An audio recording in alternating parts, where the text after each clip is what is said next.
Top quality और consistent performance के लिए सिर्फ सिल्वर पंप नाम याद रखना। તો બનાસકાંઠાના ડીસામાં ફટાકડાના ગોડાઉનમાં બ્લાસ્ટ અને આગના કેસ મામલે રાજ્યના કેબિનેટ પ્રધાન ઋષિકેશ પટેલે પણ માહિતી આપી છે।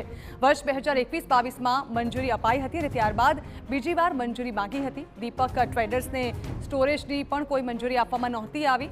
ગેરકાયદે તંત્રની જાણ બહાર એલ્યુમિનિયમ પાવડર સહિતના પદાર્થો સ્ટોર કરવામાં આવ્યા છે। હાલ સ્થાનિક એફએસએલની ટીમ તપાસ કરી રહી છે।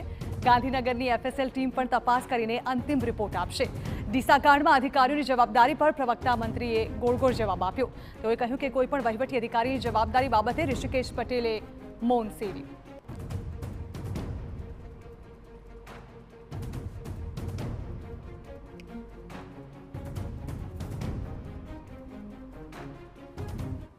છેલ્લા 15-17 દિવસની અંદર જે આખી જે ઘટના આપણને જોવા મળે છે એટલે એને ગેરકાયદેસર રીતે બિલકુલ તંત્રની જાણ બહાર ત્યાં માલ પણ ત્યાં ઉતાર્યો, એલ્યુમિનિયમ પાવડર છે, યલો ડેક્સ્ટ્રીન છે વગેરે જે વસ્તુઓ ત્યાં મૂકી એક પ્રાથમિક તારણ આપણે એવું ચોક્કસ કહી શકીએ કે આ કેવળ જ્યારે કાચો માલ લાવતા હોય એટલે સ્વાભાવિક છે પ્રાથમિક તારણ એવું જ નીકળે કે કદાચ એ ફટાકડા બનાવતા છે ને આ પ્રાથમિક તારણ છે।